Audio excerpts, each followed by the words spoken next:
The live TV, सच सबसे आगे। नमस्कार, आप देख रहे हैं द लाइव टीवी और मैं हूं आपके साथ मुनमुन रहमान। महाराष्ट्र सरकार ने मदरसों को लेकर एक बड़ा ऐलान कर दिया है, जिसके बाद अंध भक्तों में भगदड़ मच गई है। महाराष्ट्र की बीजेपी सरकार ने मदरसों को लेकर यह ऐलान किया है कि वो अब हर साल मदरसों को 10 लाख रुपए देंगी। अब इस ऐलान के बाद सोशल मीडिया पर अंध भक्तों और नफरती चिंटुओं की लोग जमकर क्लास लगा रहे हैं। सोशल मीडिया पर कहा जा रहा है कि नफरती चिंटुओं और भक्तों की रातों की नींद उड़ गई होगी, सुकून उड़ गया होगा, चैन छिन गया होगा, क्योंकि सरकार अब मुस्लिम मदरसों को सालाना जो है वो 10 लाख रुपए देगी। लेकिन एक अचानक से भारतीय जनता पार्टी का, या फिर यूं कहे कि महाराष्ट्र सरकार का, मदरसों को लेकर हृदय परिवर्तन कैसे हो गया, ये भी सवाल उठाया जा रहा है। दरअसल 2024 में लोकसभा चुनाव है और ऐसे में भारतीय जनता पार्टी कोई भी मौका नहीं छोड़ रही है किसी भी समुदाय को लुभाने के लिए। सोशल मीडिया पर कई लोग ये कह रहे हैं कि मदरसों को सालाना 10 लाख रुपए देना सिर्फ मुस्लिम समुदाय को लुभाने का एक तरीका है। अब इसी के साथ सरकार ने कुछ शर्तें भी रखी हैं। ये शर्तें क्या हैं और इससे जुड़ी बातें और क्या है, ये आपको बताते हैं। आप अपनी स्क्रीन पर ट्वीट देख रहे हैं एनडीटीवी इंडिया का। एनडीटीवी ने यहाँ पर खबर शेयर करते हुए लिखा है कि महाराष्ट्र के मदरसों को अब 10 लाख रुपए सालाना अनुदान मिलेगा महाराष्ट्र की सरकार से। महाराष्ट्र में बीजेपी और एकनाथ शिंदे की सरकार है। अब इसी के साथ सरकार ने कुछ शर्तें भी मदरसों के लिए रखी हैं। ये शर्तें क्या हैं और ये इन शर्तों को लेकर किस तरह से लोग क्या कह रहे हैं। हालांकि विपक्ष उनके इस फैसले का स्वागत कर रहा है, लेकिन विपक्ष का ये भी कहना है कि सरकार जो है वो सिर्फ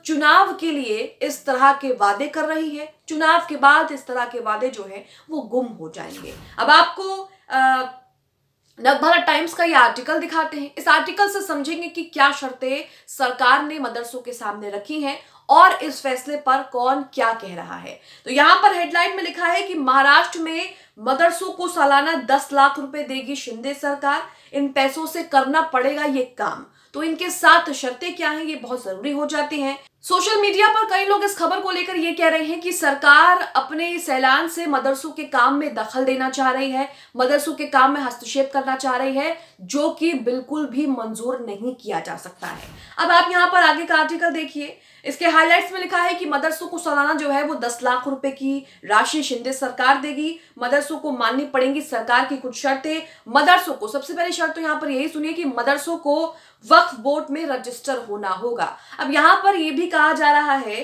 कि महाराष्ट्र सरकार जो है यहाँ पर भी भेदभाव कर रही है। जो रजिस्टर्ड मदरसे हैं उन्हीं को ये मदद दी जाएगी, जो रजिस्टर्ड नहीं है वो इस मदद से, इस लाभ से दूर रहेंगे। आगे लिखा है, महाराष्ट्र के मदरसों को आधुनिक बनाने के लिए मुख्यमंत्री एकनाथ शिंदे की अगुवाई वाली महायुति सरकार ने काम शुरू कर दिया है।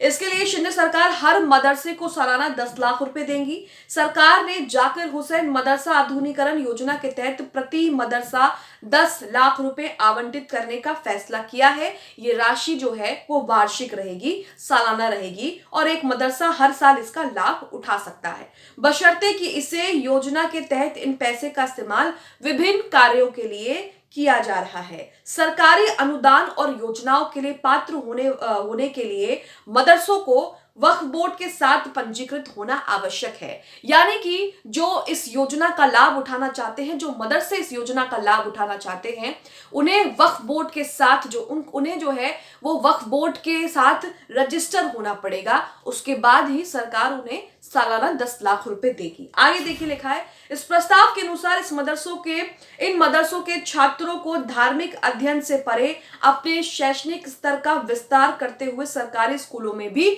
दाखिला लेना होगा। यानी कि जो बच्चे मदरसे में पढ़ाई कर रहे हैं उन्हें सरकारी स्कूल में भी दाखिला लेना होगा और इस पैसे का इस्तेमाल मदरसों की सुविधाओं को बढ़ाने, पुस्तकालयों की स्थापना यानी कि लाइब्रेरी की स्थापना, बुनियादी ढांचे में सुधार और मदरसा शिक्षकों के लिए वेतन प्रदान करने में होगा। तो इस फैसले को कई लोग जो हैं वो अच्छा बता रहे हैं, कई लोग इस फैसले को अच्छे के साथ साथ चुनाव के लिए अल्पसंख्यकों को रिझाने के लिए ये फैसला किया गया, ये ऐलान किया गया, ये भी कह रहे हैं। तो कई लोग यहाँ पर आपत्ति भी जता रहे हैं कि ऐसा नहीं होना चाहिए क्योंकि सरकार सीधे मदरसों के कामों में दखल दे रही है। कुछ और शर्तें सुनिए। एक इमारत में केवल एक मदरसे को संचालित करने की अनुमति दी जाएगी। इस कदम का उद्देश्य मदरसों में शिक्षा प्रणाली को सुव्यवस्थित करना और अधिक संगठित और आधुनिक दृष्टिकोण लाना है। आपको बता दें कि महाराष्ट्र में 121 रजिस्टर्ड मदरसे हैं और जो रजिस्टर्ड मदरसे नहीं है उनकी संख्या भी ज्यादा है।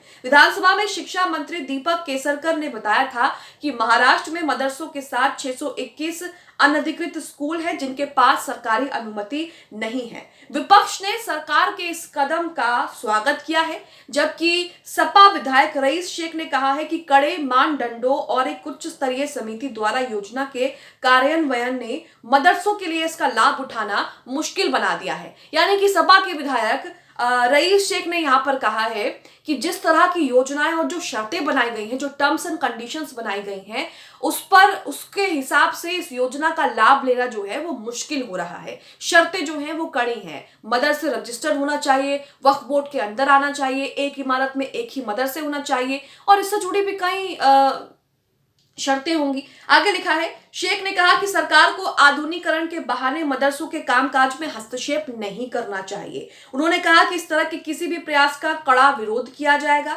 सरकार को समुदाय के बीच विश्वास पैदा करने के प्रयास करने, जाहिर और इच्छित परिणाम प्राप्त करने के लिए धन के अधिक से अधिक उपयोग के लिए योजना के बारे में जागरूकता पैदा करनी होगी। तो यहाँ पर आप देख रहे हैं कि किस तरह से मुस्लिम कार्ड खेल करके 2024 के लोकसभा चुनाव से पहले एक बड़ा ऐलान किया गया है और लगातार जो है इसे लेकर प्रतिक्रियाएं भी सामने आ रही हैं। इससे ठीक पहले, कुछ दिन पहले जो है मुस्लिम फंड को 30 करोड़ से बढ़ाकर जो है वो 500 करोड़ रुपए कर दिया गया। तो यहाँ पर इससे लेकर भी लोग चौंक गए कि आखिरकार किस तरह से बीजेपी सरकार का महाराष्ट्र में हृदय परिवर्तन हो रहा है, जो लगातार मदरसों को बंद कराने की बात कर रही है। दूसरे बीजेपी शासित प्रदेशों में देखेंगे तो वहां पर भी मदरसों को लेकर ताबड़तोड़ कार्रवाई की जाती है। असम का आप एग्जाम्पल लीजिए तो असम में कई मदरसे जो है वो बंद कर दिए गए हैं और अभी भी कई मदरसे जो है वो बंद कराने के लिए लगातार जो है सरकार वहां पर जद्दोजहद कर रही है। और यहाँ पर जिस तरीके से